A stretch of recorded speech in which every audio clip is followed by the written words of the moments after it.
the government. It loves you and wants to keep you safe and well. It even wants to make paying taxes, fines, and court costs easier for you. How? Well, you'll need to meet your straw man. He was born the same day you were. He looks like you, has the same name, and lives in your house, but you never knew he existed. You will have even paid his parking tickets or taxes. The worst part? He's been dead from day one. From every birth certificate, a legal personality, or legal fiction, is created with the same name to confuse little old you into thinking it's you. So, there's a human you and a paper you, or as it's commonly known, a straw man. So when it seems like government officials, court clerks, or the police are speaking English, they aren't. They're speaking legalese, designed to make you agree to verbal and written contracts without even knowing about it, all spun from Black's Law Dictionary. For example, when the police say, "Do you understand?" you'll say, "Yes." What they are really saying is, "Do you stand under our authority?" Oops-a-daisy, you just created a verbal contract with them. Oh, you clever government. Did you know that whenever you register something, you are handing over title to the person you register it with? That's right. Whenever you register something with the government, they assume it belongs to them. Registered your car? Super! Now you are the registered keeper of your vehicle, and the government can crush it when you don't pay your, straw man's taxes. Expecting a new bundle of joy? Well then you need to register your little darling with a birth certificate. Then they can start the process all over again and create a new straw man for your little one. Isn't that great?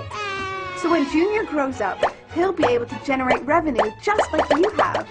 When you notify on your baby by signing the birth certificate, your child becomes a ward of state, and if the government doesn't like what you're doing, they'll assume it's okay to take the child away, or make new rules for things they don't like. Not enough school? Smacking your child? Shouting too loudly? And it's off to social services for the little one. When you get a bill, it's sent to you, but belongs to your straw man, not you. That's why bills, fines, and summons start with Mr., Mrs., or Ms. Sometimes you'll see your surname in capitals, just like on a gravestone. That's because your straw man is dead, and just a silly piece of paper, created before you could comprehend or even consent to it. When you go to court, you represent your straw man, so you, the human, take on any costs, fees, taxes, and fines involved for the straw man. The human you doesn't even need to pay them. But you made a contract with the court by appearing on behalf of your legal personality or straw man, just like the government knew you would. Confused? Well, don't worry. The government doesn't want you to know anyway. If you knew, you'd stop paying things like council tax and parking tickets. Because when you go to court, you are representing your straw man. You are you, alive and made of flesh and blood. Your straw man, or legal personality, is a piece of paper created from your birth certificate. And you think it's you. What a silly Billy. This is a certified true copy of my live statement of birth.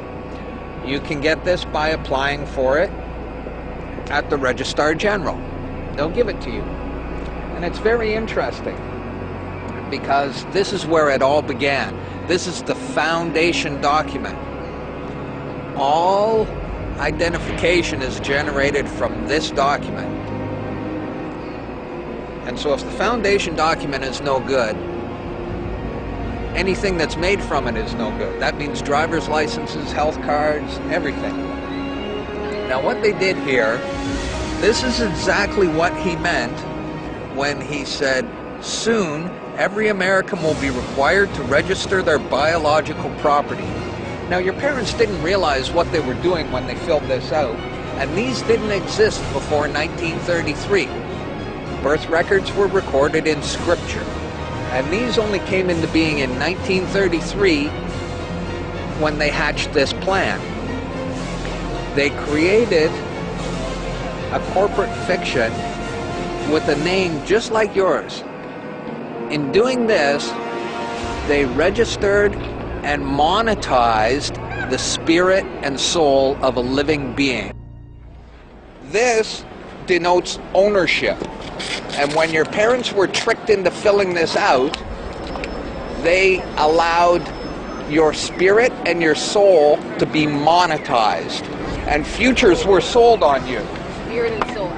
Now, this is my birth certificate. This is actually a share. See this red number? This A, I'm born in Canada, this is a Class A share.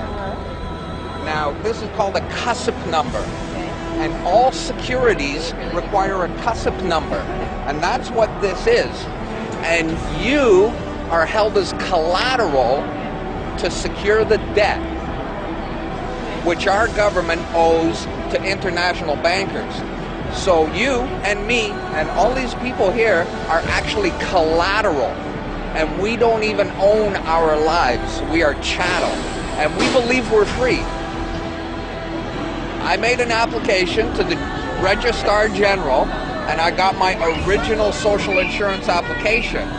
Now, before they sent it to me, they put a little piece of paper over this before they photocopied it, because my friend has his, and they didn't block this out, and when you hold it up, you see Bank of Canada.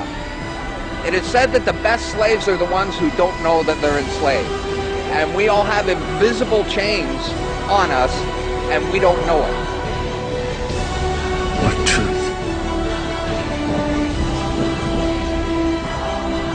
That you are a slave here.